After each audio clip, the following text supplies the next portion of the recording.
Welcome to today's webinar. We're so glad you've joined us today. At the bottom of your screen are multiple application widgets you can use. All of them are resizable and movable, so feel free to move them around to get the most out of your desktop space. To the right of the slide area is our resource list. In that list, you can download a copy of today's slide deck and check out other resources we've made available to you. We encourage you to ask questions throughout today's webcast using the Q&A widget. We'll do our best to answer those throughout the live broadcast and at the end. If we do not get to your question, or if a fuller answer is needed, we'll be following up with you later individually. Please note we do capture all questions. We're offering CPE and CTP credit for live attendance today.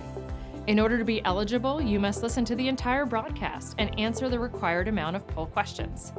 We'll be sharing the poll results with you, so we encourage you to answer those as we go along to make a fuller experience of the webinar. If you qualify for the certificates, you'll find them in the widget and can download those before the webinar concludes. Connect with us on LinkedIn by clicking the icon at the bottom of the screen and following us. Check out our expert conversations on our YouTube page, where you can subscribe to watch future conversations. Answers to common technical issues are found in the Help widget. An on-demand version of today's webcast will be available tomorrow and can be accessed using the same link you used to join today.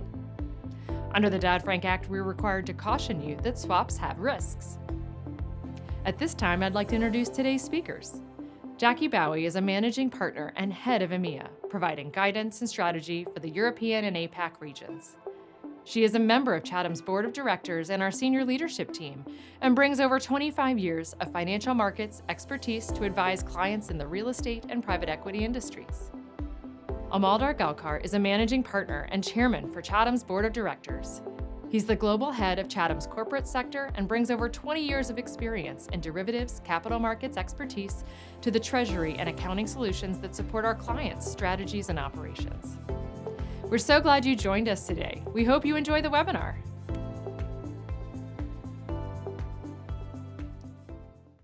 All right. Well, thank you everyone for joining us today for our market update webinar.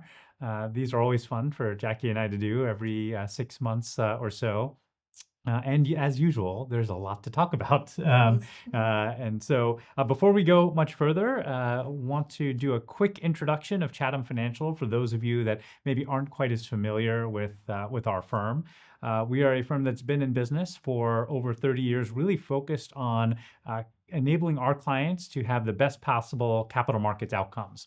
We focus on debt and derivative capital markets, working with over 3,500 clients across the globe, over $11 trillion in hedge notional since our founding, working with firms across multiple industries: commercial real estate, manufacturing, private equity owned, public companies, financial institutions, you name it. We have a broad perspective that Jackie and I are here to share with you today.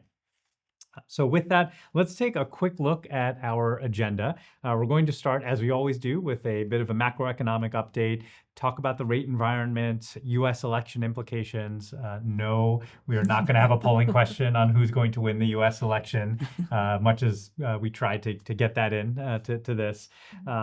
Just a little bit of a capital markets update, talk about M&A activity, and just some look at some different regions across the globe that we may not otherwise hit on. As usual, we would love to receive questions, and we'll do our best to answer questions over the course of the webinar. So rather than waiting all the way to the end, feel free to put them into the Q&A box here on this webinar, and we'll see who can stump Jackie or I over the course of the next hour or so. So with that, let's start with a look at the economic snapshot, looking at the US, the UK, and the EU, looking at GDP. One of these is not like the other. Is that the game that we used to play when growing up? I mean, I think what we can say about U.S. growth, one, it's first of all, if you can't tell, it's the darker blue line. It's been trending downward the last few quarters, but overall, U.S. growth has been actually quite strong and robust. As we talk about why has the dollar been so strong, why are we seeing capital flows continue into the U.S. The U.S. economy has been pretty strong in spite of years worth of calls for recession. The Fed has done a pretty good job of managing this, but we are seeing this slowdown, unsurprising given the 50 basis point rate cut that we saw. But we're actually, still in the U.S. a little bit higher than what's happening in the UK and the EU. So not to put you right on the spot, but what is happening across the pond? Well, yeah, for those of you that can't quite make out the line because it's so close to zero, the answer is not very much. And despite that fall off in the US GDP, I mean, the US will still be growing at over twice the rate of the EU and the UK. So, general and kind of stagnation. And in fact, the OECD just published their report just this morning with updates to economic growth. And, there was a big kind of celebration that the UK had the biggest change in terms of the growth outlook, but still only showing about 1.1% growth in the economy this year, and maybe 1.4% next year, against the US at kind of 2.6. A couple of things maybe to highlight, which will then feed into some of the other discussions we'll have throughout the webinar today, is obviously the GDP is backward looking. And people look at this and say, well, we've had these rate cuts come through. When will we start to see that hit GDP?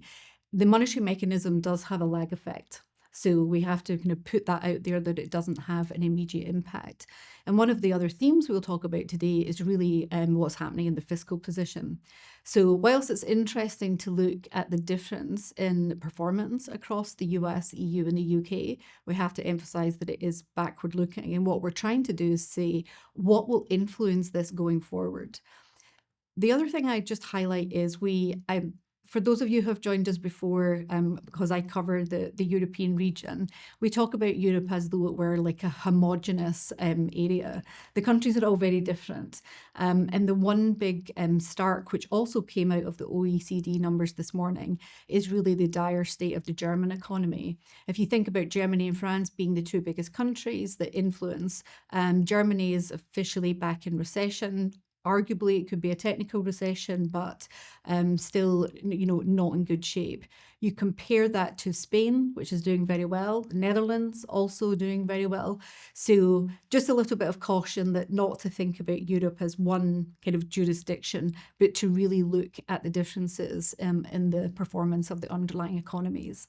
Yeah, and I think it's interesting to talk about that because Germany is really such a large portion of the EU. We'll have to keep a careful eye on what's happening. Not your point is not just don't look at it as one big block, but dive a little bit deeper into the data itself. Well, let's actually talk about the big topic of the last several years has been inflation. Inflation. I don't know that we should unfurl that mission accomplished banner just Not yet, quite, not quite. but it is getting really, really close to those target rates for the U.S., the U.K., and the EU at this point. U.S. inflation is still not quite at target of 2%, but it is getting there. And for those that paid attention to Powell's press conference last week and the Jackson Hole speech in late August, I guess that was. I think we can tease out that at this point the Fed has moved on to saying let's really focus on the other of our dual, the other driver of our dual mandate, which is the employment side of the picture, and the expectation that inflation will continue to come down naturally. In the UK and the EU, at least in the US, we had some growth that was driving some of that inflation. I think, based on what you shared, it hasn't been consistent growth all across the region. But even there, inflation has come down pretty dramatically from the readings we were saying in nearly double digits a few years ago. Yeah, and I think if you were to compare across the three regions, I generally feel more confident that inflation is under control in the US. I think it is quite a different story in the EU and the UK, and part of that comes through the energy position, particularly for the UK. Any changes to that kind of global position with oil, which we'll talk on a little bit again later, does have quite a big influence on UK energy prices. I think the other thing to highlight is the situation with the labour market. Labour markets are still tight. in Europe and the UK. And I know we're going to talk about a bit more in the US about how that could be driving, the Fed's most recent decision. But if we were to think that inflation were still a risk factor, I'd kind of put the US at the bottom of that kind of list in terms of how it might play out.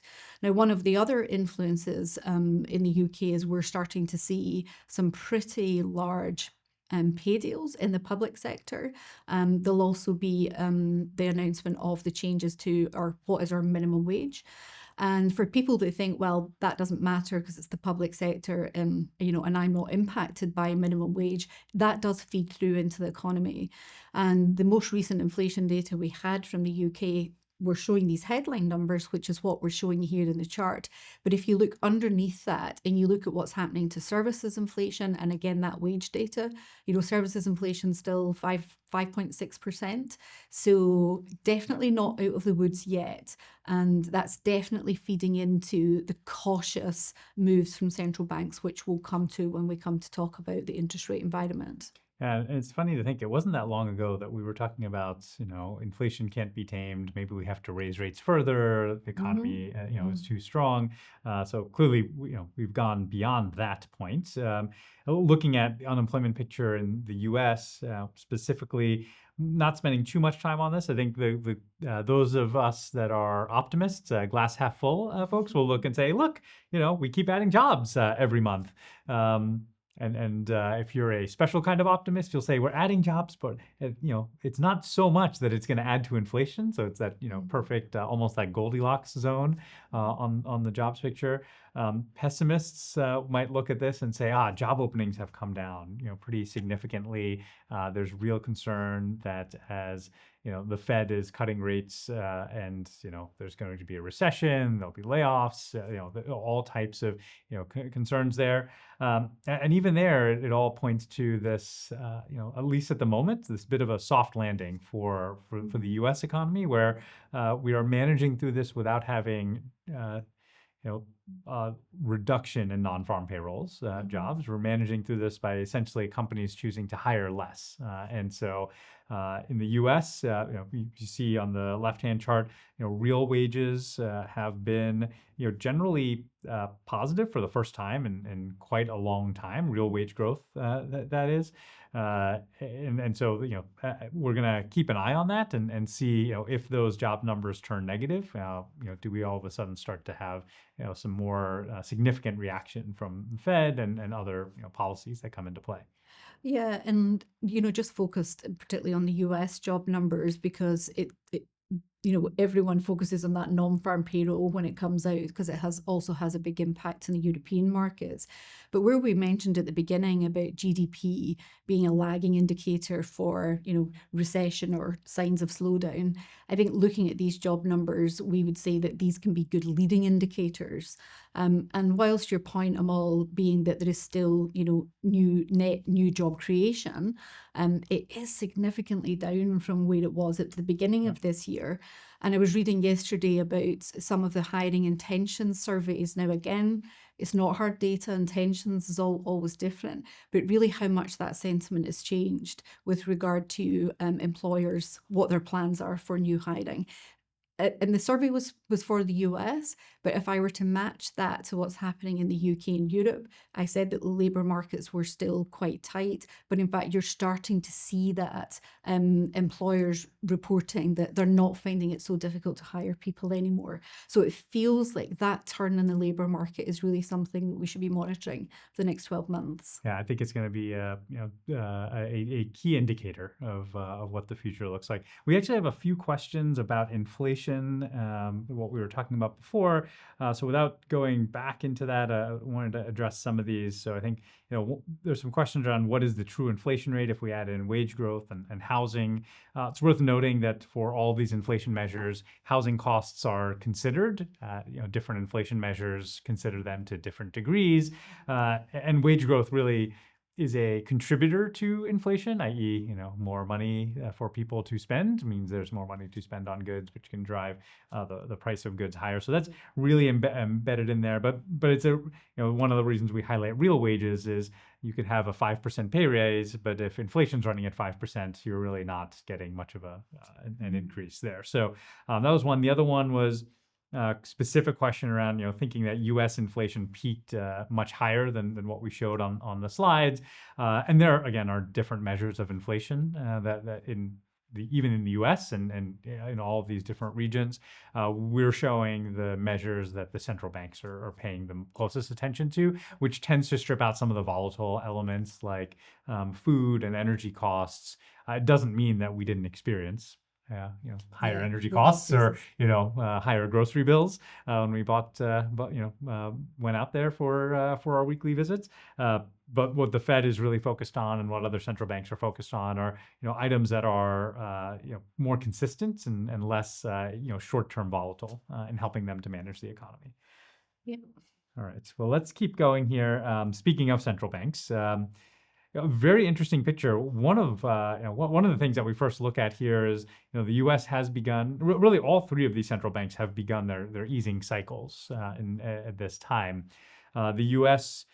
Began, I would say, a little more aggressively. Although arguably a little late. That's true. That's true. We were a little bit later, and what the market is expecting, at least, is for the U.S. rates to be below UK rates, which we haven't seen in quite some time.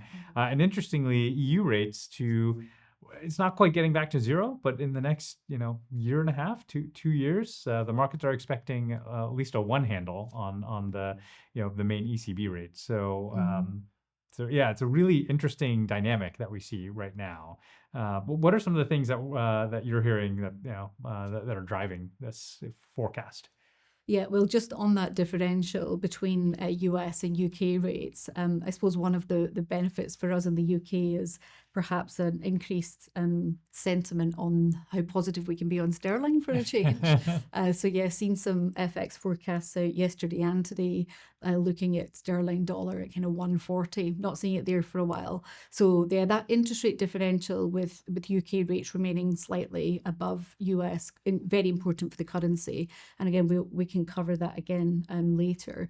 I think one of the things, and we don't want to keep kind of looking back, but I think one of the key trends that we've seen this year, and we talked about this in September last year at our webinar, again in March, was the market was just pricing in so much in terms of rate cuts. If we think back to November, December last year. So those rate cuts have started to come. We could say the Fed was a little bit late. But one of the common themes I feel that we're seeing from all of the central banks is still quite a hawkish tone to the commentary. This isn't the beginning of consecutive cuts in interest rates, and certainly not 50 basis points, 50 Right. basis points, 50 basis points. And we know one of the MPC members actually made a speech yesterday and again reinforced that message of that they expect rates to remain at, call it restrictive levels, for the period of time needed to get that inflation well under control. So I think when I look at this, I think, what is the risk to this? And it still feels to me that there's a lot being priced in. If we then go to where the other forecasts are coming from the economist world, we had economists out still calling for rate rises in the US only May, Yeah, June like time, just it feels at the like, beginning of the pre summer. That's right. So what a pivot in terms of the change. So taking all of that together, I think our conclusion is that, we're obviously, when we're advising our clients, we're looking at what the forward implied rates are. We're looking at the forward curve, we're looking at treasury yields, but really trying to kind of understand what the risk to that could be. And it feels to me that there is still some risk, particularly in the UK, that those rates might not come down quite as quickly as what's implied here. I think you're right, and we're going to go to our first polling question. While we do that, there's you've talked about sterling strength a few times. I'm going to ask you that while we're on this polling question. But let's actually go to this first polling question. What will happen to the yield on the 10-year Treasury from today to the end of 2025? Next time we should just let people write in and do a contest that says whoever gets closest, we'll send some good. We'll send one of these Chatham Yetis to they're you. very cool waters. The choices are decrease by 50 basis points or more, decrease by 25 basis points, stay the same, increase by 25, or increase by 50 basis points or more. Last time around, by the way, we asked this question. This is a pretty smart audience. We asked, last time what people expected. This was back on early March. Early March, yep. And the majority of the respondents said, more than 50% said it would decrease 25 or 50 basis points. And that's roughly where we are. We've decreased about 35 basis points since then. Yeah. So while people are answering this question, actually, let me go back to this sterling strength. We received a question from the audience. Is sterling strength mainly due to the timing of the BOE commentary? Given U.S. growth rate, should we just assume the dollar is going to catch up once the BOE becomes less hawkish? There's a lot embedded in that. Yeah, a lot of assumptions in that question. Yeah, I think there's a couple of things to unpick there. I mean, you could argue the kind of dollar strength story has been a story for such a long period of time. The key thing that I'm highlighting, and I guess what we're talking about here, is just that interest rate differential, which should continue to contribute to sterling strength. I would say while I'm excited about 140, if you look at the longer term trend of sterling dollar, it's still not strong from a relative perspective. We've been way higher. I remember coming to the US at 195, so plenty of spending power with my pounds then. So, but there's a few questions coming in which also relate to this around the fiscal position, and we are going to cover that. So I'll just park those questions for now, and we can circle back, and we can cover the currency at that point too. So. Do we have a response? I think we do, and here we go. It looks like all right. We have an audience that is largely expecting long-term yields to decline over the next year and change, and then this is quite overwhelming, actually. Like I'm not sure I've seen a result like this in all the years we've been doing this. So. And whilst we didn't ask this question, but it'd be interesting to put that in the context of short-term versus long-term, just on the steepening versus the inversion. So I think we can talk a little bit more about that too. That's right. And actually, we'd received some questions about the steepening of the yield curve in the U.S. and the uninversion. Is that de-inversion? I'm not sure what the proper reversal of the inversion. I think as we look at this over a longer term, you can see that COVID was actually quite a what we would call a normal yield curve, upward sloping, relatively steep, I would say, in terms of differential between 2-year and 10-year Treasury. That inversion happened 2.5 years ago, roughly, and everyone's favorite indicator of an upcoming recession. So people have been calling for a recession based on this indicator for a very long time. They haven't quite been right yet. It doesn't mean they won't be right, but if you could really zoom in at the very end here, you can see that we have, again, we don't know what the term is, but we're back to what I would call a normal, or closer to what we would call a normal yield curve. 2-year Treasuries are lower than 10-year Treasuries, not that much lower, roughly 10, 15, 20 basis points, but that that has implications for everyone. First, and I think from a macro standpoint, there is a reason that an upward sloping yield curve is called a normal yield curve.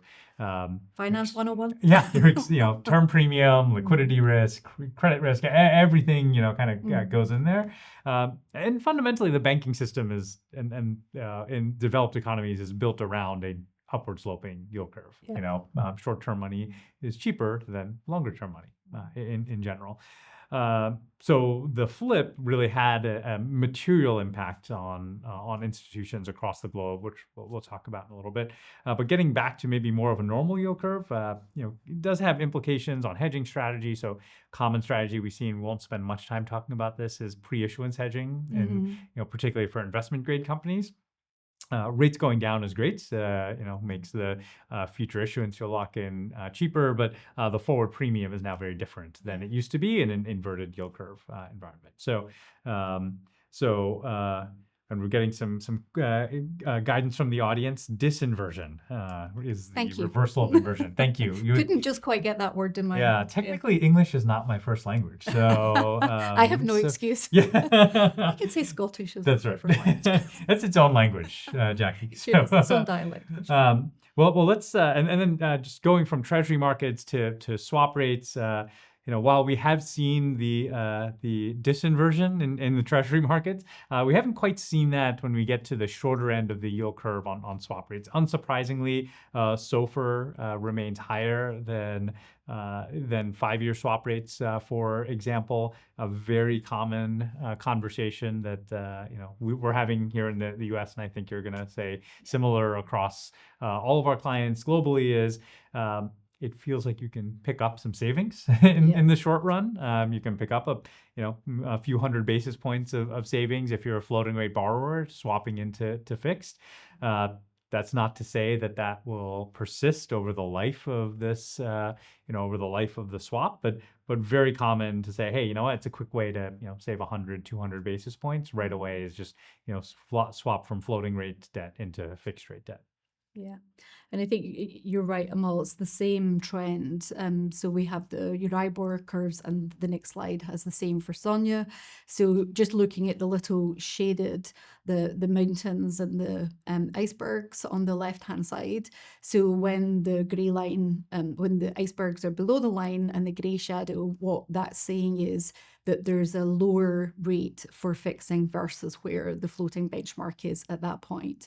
And you're right, the conversations that we're having with many of our clients at the moment across all of those sectors that you mentioned at the beginning is, is this a good time to be thinking about fixing the rate? And it's not so much taking a view on is the curve right or wrong. It's really looking at what their budgeted rate is and saying, actually, I can put in place a hedge, which is a big improvement. Call it a saving, but let's say an improvement on where that budget rate was set, especially for some of our clients that are building business plans, kind of middle of last year, where the curves are very different shape. And, the expectation that, in fact, they'd be hedging at rates much higher than where they are today. So very similar story for Euribor, and then again here for SONIA. I think there is actually a question that's come in on this, and we were planning to cover it, so I'll just pop it in now, which is, the question is around R star.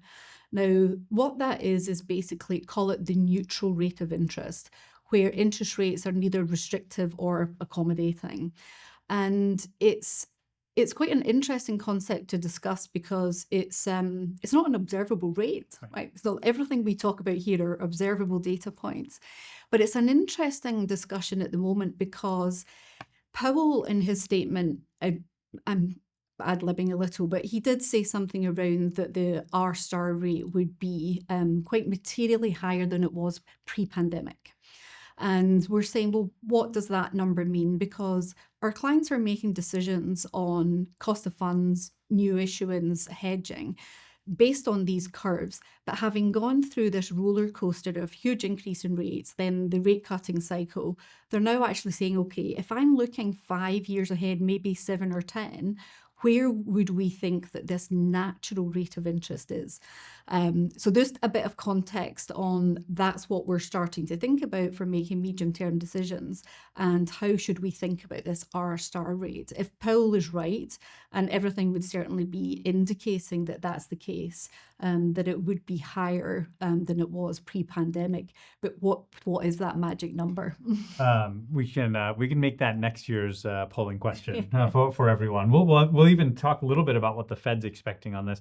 We had a few questions I just wanted to clarify on on the charts that we just have shown. First one was it 1 month SOFR swap rate or 1 month term SOFR?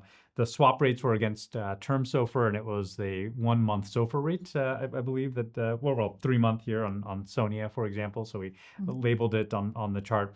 Secondly, we had a question that was asking, when would we start to see an impact in SOFR with Fed funds rates changes? And we'll see. We're already starting to see it with the Fed cutting rates by 50 basis points. SOFR has reduced. The difference between SOFR and some of those longer term rates is those longer term rates, Treasury, swap rates, et cetera, are reacting to not just the current change in rates, but future expectations of what rates will be. So they'll tend to be a little bit more volatile. So as the Fed cuts rates, we'll see SOFR come down, or if the Fed were to increase rates, it would go up. And similarly in the UK and the EU as well.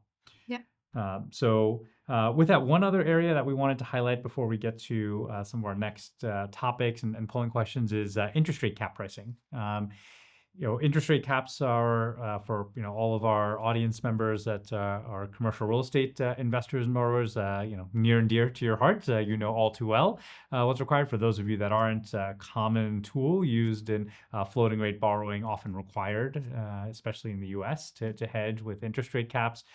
The big theme here is that cap pricing has come down over the last several quarters.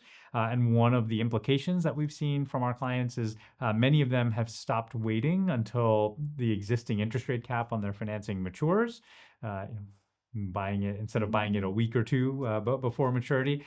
We've seen our clients actually move to buying these caps, 1, 2, 3, even more than a quarter in advance, as the costs have declined. And this has been a U.S., EU, UK phenomenon for sure, not just a U.S. phenomenon. Partly as rates have come down, partly as volatility has come down.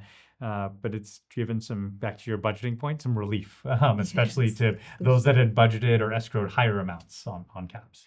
Yeah, and just to highlight, because I think our audience are got good attention to detail in looking at these charts.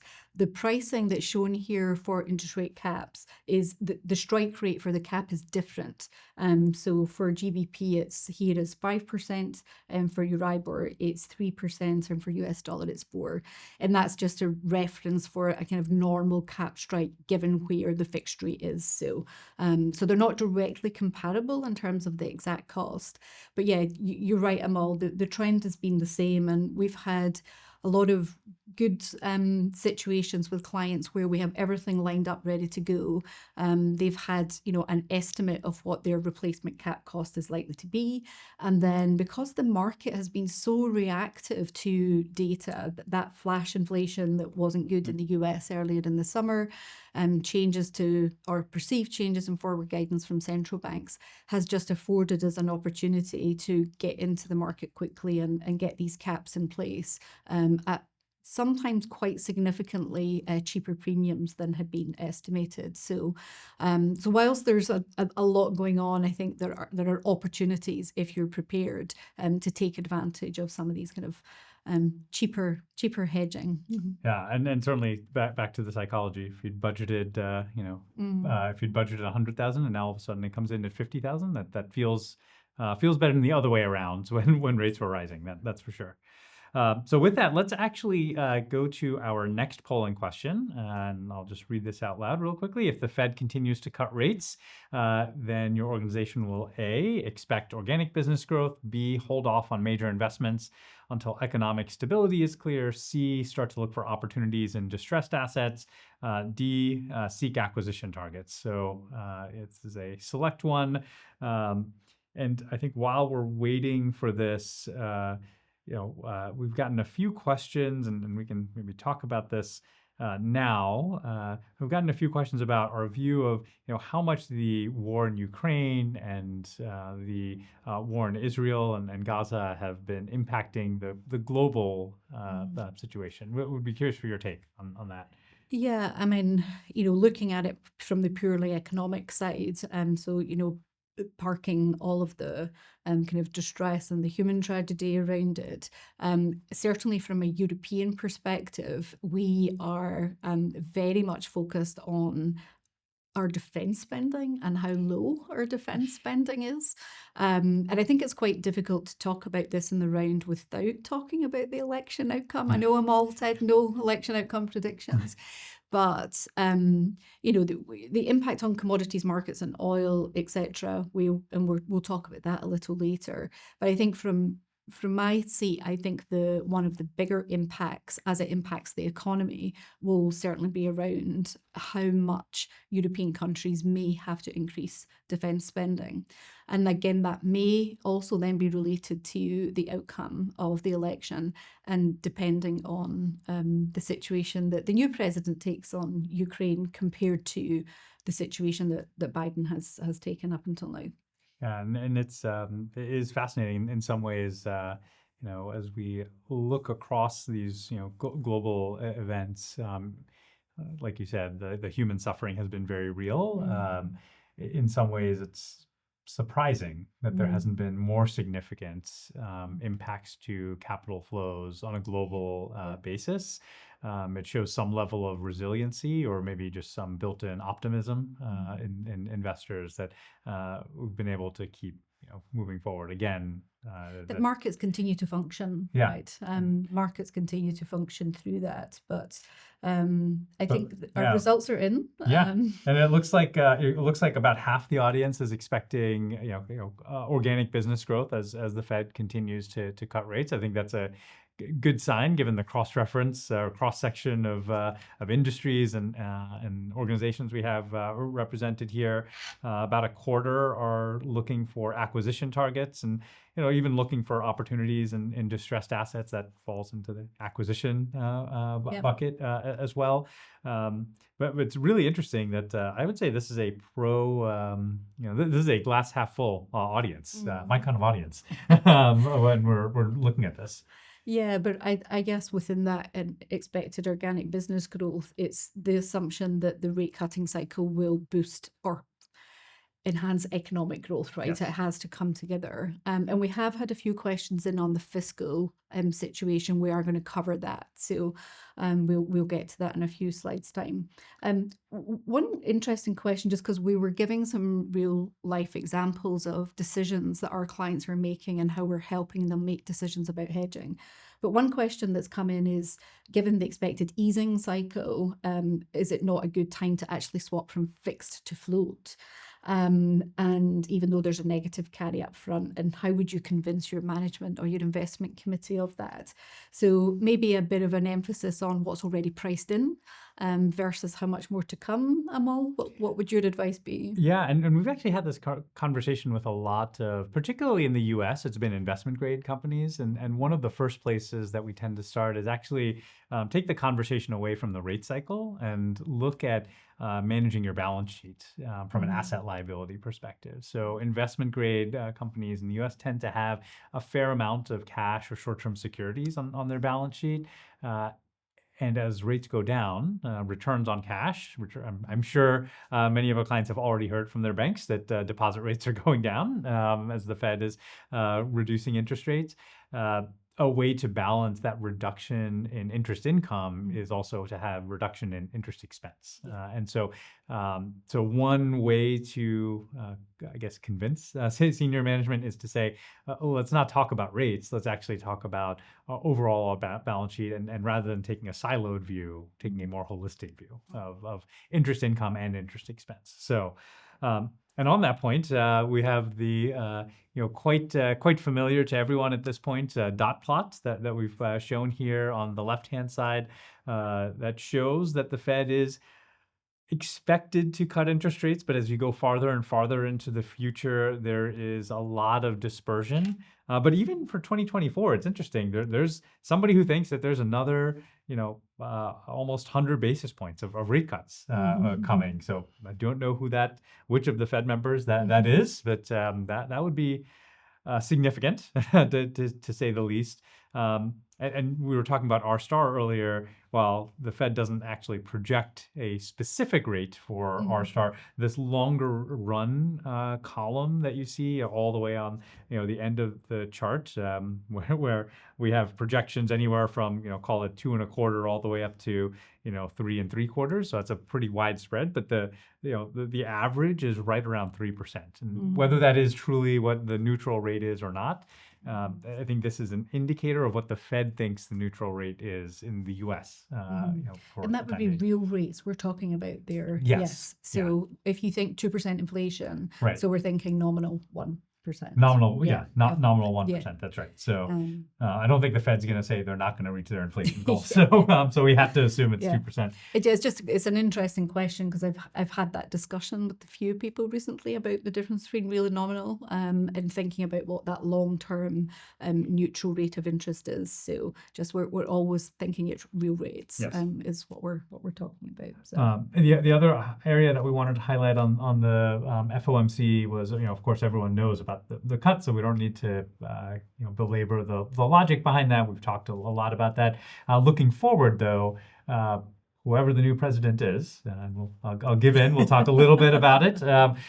Whoever the new president is will have some meaningful opportunity to shape the Fed, notably with Powell. His term expires in 2028, but the new president could replace Powell beforehand, and I think it's a testament to Powell's ability to manage the Feds that he was able to navigate even through COVID, through the inflationary cycle, through this whether it's a soft landing or not, and only have this one dissent in this last meeting. I mean, I think he's done quite an exemplary job. And probably one of the tougher jobs in the world that he's had. A lot of scrutiny that he's gotten. There's also a change in voting members in the Fed. Some hawkish members, walking, being removed from being voting members into some more centrists that have been that are coming on board. But it's worth noting that you said this earlier, that all these central banks are highly data dependent. Someone who seems hawkish today may seem dovish tomorrow because it really comes down to their interpretation of the data that they see in front of them. So just something to look out for in the next year. Yeah, and I know that, Powell has been very vocal in his comments that he doesn't, he's not thinking about the political noise around him at all and trying to, kind of do his job as an independent central banker. I did see a funny quote yesterday that said he might need a new pair of noise cancelling headphones because there's so much noise around that at the moment. It's really impossible. I think even though, central banks are independent, I think it's really difficult to separate out what's happening politically with the fiscal position versus what's happening on monetary policy. You really do need to look at them together. And on that note, let's look at them together. As Jackie mentioned, there were a few individuals who said, who had asked questions about the fiscal position, implying, how can we really talk about the economy without talking about this? And you're absolutely right. We absolutely have to talk about this. And whatever your individual view and political leanings, facts are facts. We are, the US and the UK are both spending far more than they're taking in revenue. We continue to add to the overall debt level in both economies, and we're not the only ones. To be clear, this is all of Europe. And it is Other than Ireland. Oh, that's right. Yeah, they figured something out that the rest of us haven't. So, but this is it's not to be the boy who cried wolf on this, but I think it's an important driver when we think about, when rates were going up, there was concern in the U.S., for example, of whether interest expense would start crowding out all the other things that are have to be paid for, and we choose to have paid for by the government. Defense spending, to your point on UK and EU earlier. Insurance, essentially, those are big outlays. And at least in the U.S., again, I might anger all members of our audience when I say this, but it's not clear that either political party has put together any kind of plan that relies on anything other than deficit spending going forward. based on your individual political leanings, you may view one as more responsible than another. But I think any bipartisan or nonpartisan analysts have said, all the plans that have been promulgated by both of the major party candidates in the U.S. are going to add to, if fully enacted, would add to the deficit over the next decade. And I think, very similar position as we said in the UK and the EU. I do feel, someone based in the UK, that we feel deficits are really important. And when I speak to American colleagues and clients, they say, deficits don't matter. So certainly not the case for us. And in fact, we're seeing it across Europe. France, if you look, bit of political instability there. You're seeing it in French government bond yields. The fiscal rules that the EU have in place for members were paused at the beginning of COVID to obviously allow all that support spending, and in fact have just been kind of redone. I think the report was only published about 3 weeks ago, which is around actual spending as well as total deficits as a proportion of GDP. So those fiscal constraints are absolutely coming back into the fore. The UK has its budget upcoming at the end of October. And if you think deficits don't matter, look back to what happened to the bond market when Liz Truss announced her unfunded. Almost, what was that? 2 2 years. 2 years, almost, not quite to the day, but you probably have it etched in memory. It's, So again, if you think it doesn't matter what the government are spending, then cast your mind back to that. But it's certainly, just to link this all the way back to those growth forecasts that we were just talking about, the OECD numbers that came out this morning, they do not really, they cannot accommodate any of this change to the fiscal position because we don't know what it is yet. The new Labour government in the UK have been building up for, it's going to be a painful budget, expect it to be difficult. And I think that's a combination of the tax rises and the potential spending cuts that are coming. So it is the laser focus of the European governments at the moment for different reasons, but I just do feel it is a bigger issue than it is in the US. Yeah, well, at least it sounds like they're going to try to do something about it, whereas it doesn't seem like anyone's trying to do anything about it in the U.S. By the way, if those of you are really sharp with your eyes, you'll note that as Americans, we made the axes look like it was a little bit more comparable than it is. I would say, while both profligate, the UK has been a little bit more restrained than the U.S. We've got about 15 minutes left in our webinar, so I want to continue the conversation. We have a few big topics to talk about. One of them is just looking at broadly capital markets and where capital is coming from. We don't want to spend too much time on this because we have a webinar coming up in about 2 months after the U.S. election. So, look forward to joining us, many of you joining us, hopefully, to talk about that. And we'll take even more of your questions specific to what we see in real estate capital markets, corporate debt, public bond markets, et cetera, at that time. But one thing we want to highlight is in the U.S., on the lending side, commercial banks are a big source of capital for investors across different areas. You can see that what we're showing here is the growth in commercial bank assets in these different categories: C&I loans, real estate, consumer loans, other types of loans and leases. And what we've generally seen, post the regional banking crisis that we saw here in March of 2023, when that happened, is there's been a marked slowdown in that growth.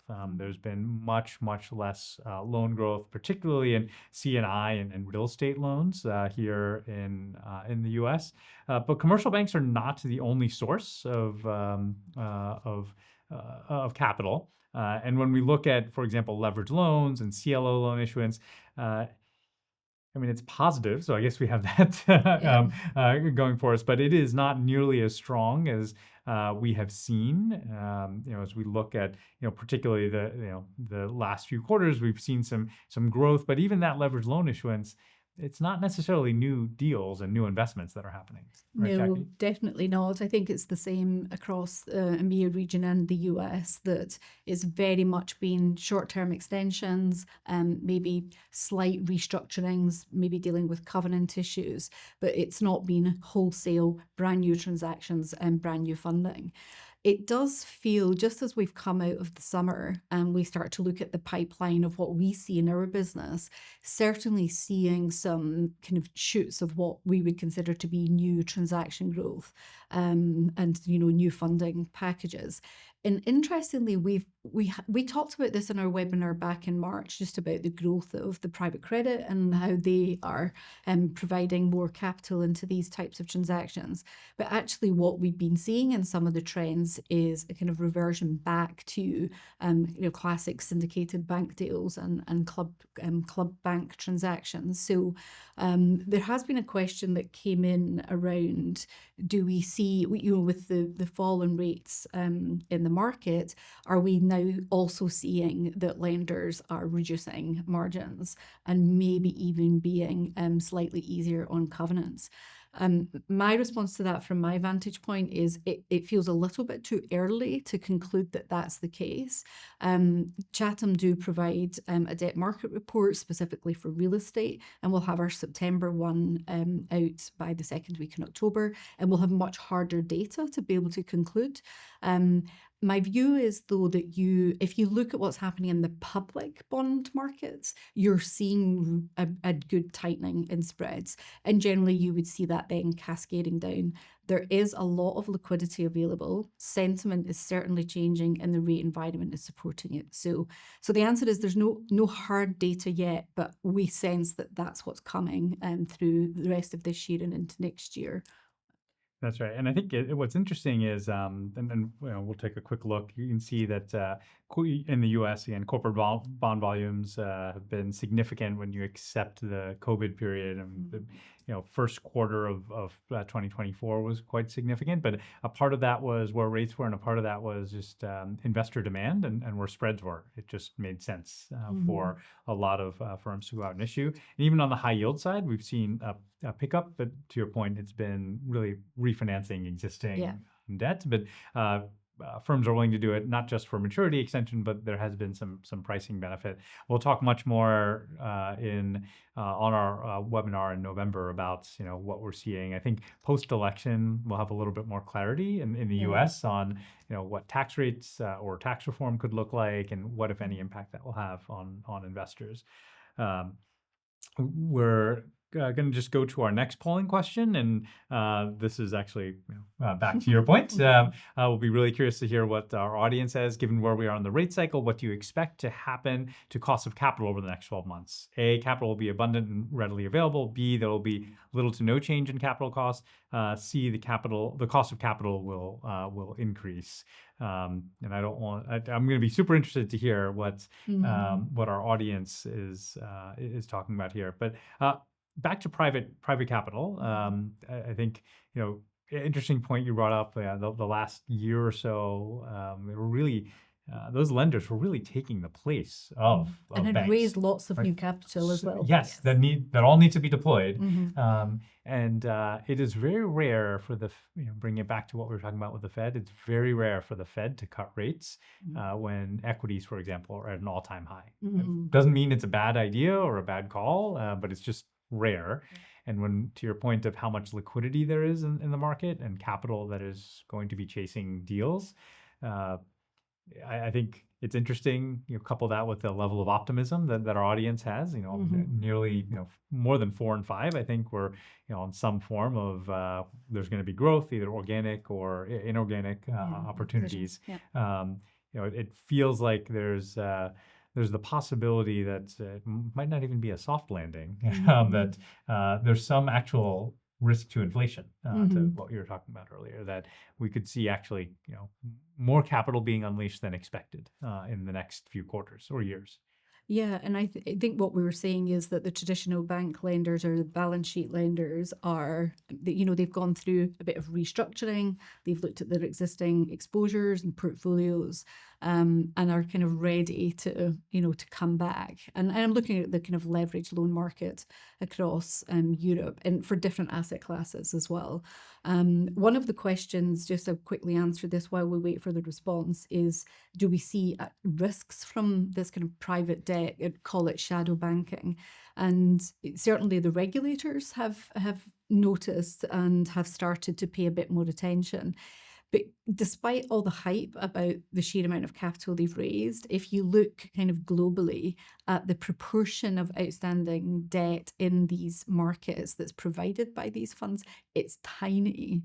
It really is tiny. And I don't have the numbers off the top of my head, but we can come back to you on that. But the argument being they're not regulated, they don't have the same stress tests around, capital ratios, etc., like banks do. So there's certainly risk in it. But in terms of it being a systemic risk to the financial system, it's not big enough to be that at the moment. That's right. And as we summarize this polling question, it looks like only about 1 in 7 think the cost of capital will increase. About half feel like there'll be little to no change, and the remainder, almost 2 in 5 are looking at it and saying, capital will be abundant and readily available, which is a nice way of saying cheaper. I think that lines up well with what we've been talking about here. Yeah. So. We just to quickly add to that, so one of our audience members who's answered the question, but then also just added a little commentary in, because this person was in the saying that they think the cost of capital will increase. So in that kind of bucket where there wasn't a lot of responses, but the comment being that banks are much more focused on their kind of underwriting metrics in terms of their credit risk assessment. So it might well be the case that because we didn't qualify the question to say that the cost of capital will fall and the capital will be abundant, but maybe the qualification should be for certain types of deals, because there is still that focus on credit risk and the kind of underwriting side. And in the webinar in November, there might be a bit more commentary on that, just in terms of where these covenant levels, etc., are. But you're right to raise that as a point. The question was just very direct without that qualification. That's right. We're going to talk very briefly about M&A activity, and then we're going to hit our last polling question and talk about global growth and some other global metrics. So I think this has been a relatively not quite anemic, but certainly not a great year for global M&A activity. When you annualize it, it'll still be lower than 2023, and I'm not sure that we should necessarily annualize it. But there's some green shoots, but it does not feel like it's going to be a strong year. And when we look at the trend on a global basis, M&A activity has absolutely declined for 3 consecutive years here, or looks like it's going to decline for 3 consecutive years. On the real estate side, it has been similarly a challenging year from a sales volume standpoint. A lot of real estate capital markets activity has been, as you said, Jackie, defined by and driven by refinancing more than necessarily assets changing hands. And so, 2 straight relatively weak years in both the U.S. and the EU on the real estate side. So let's ask a polling question that I'm really curious to get everyone's answers to. Which region do you think will experience the most economic growth in the next 5 years? We'll hold on to these answers for the next 5 years, and we'll mail you something special for whoever is right. But yeah, U.S., U.K., Eurozone, India, China, Middle East, and I'm curious what if you had to answer this, what would you say? Yeah, so I think you've got to look at 2 things.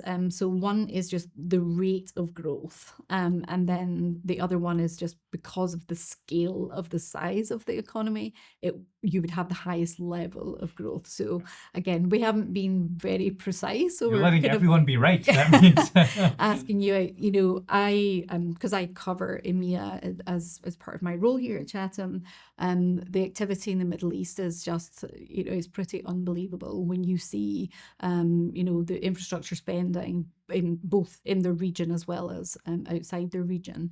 But I think you've got to go with scale here and say that, India, given everything that's going on there and the sheer scale of the economy, then that's the one I'm assuming most people would pick. Well, we'll find out here in a minute. And I did not pay her to say that, by the way. So and while we're on this topic, let's talk really briefly about some news that came out about China this morning. I think for a while there have been concerns about China. I mean, ever since COVID and some of their reactions to COVID. Popping of various bubbles, and especially the real property estate, yeah. bubble in China, which was I would call it a feature, not a bug, of the real estate bubble in China. But popping it was also a feature, not a bug, of the of President Xi's approach. Big stimulus package announced this morning. Significant rate cut announced. That really just gets the official rates in line with what market rates are, but still, significant. So clearly, the government is taking a very proactive stance right now because it's a very large global economy, very large population. Unrest that comes from economic degradation is a significant risk there. So look, you know what? Maybe everyone was biased by it. Yes. So, but yeah, very interesting results where 2 and 5. Say India, another roughly 2 and 5 say the U.S. I'm sorry to disappoint on the UK for you, Jackie. And relatively small numbers for China and the Middle East as well. But to your point on the Middle East, I think when you see it in person, it has a very different impact. So we'll see where that goes. And we are coming very close to the end of our webinar. We could talk a lot about Japan and what's happened there. Big headline is that we told you 6 months ago rates were going up in Japan, and go back and listen to the recording. Yeah, that's right. That's come true. We'll see where the next few months go. We've continued to see significant activity on cross-currency swaps, multinationals looking for cheaper funding sources, and we won't spend a lot of time on currency movements, but we've talked about dollar strength. I think Mexico is something to keep an eye on going forward, because there's obviously some nearshoring, change in government that's happened. Some political questions about what that new government will do there. And we have run out of time to talk about oil, which guarantees that after we end this webinar, there'll be some big global event that happens that impacts it. If we don't talk about it, something major happens. So that's right. The slide was in there, so we'll say we still put it in.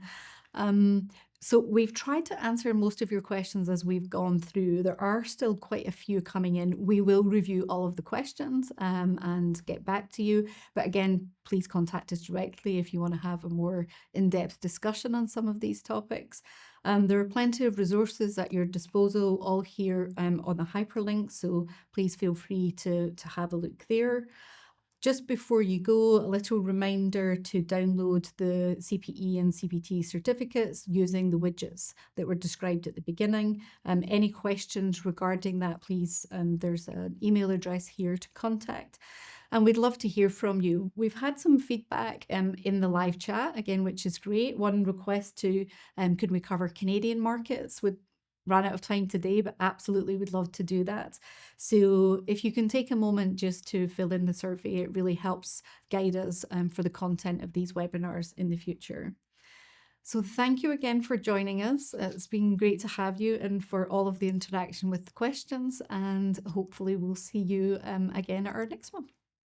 Thank you, Jackie. Thank you, everyone. Thank you.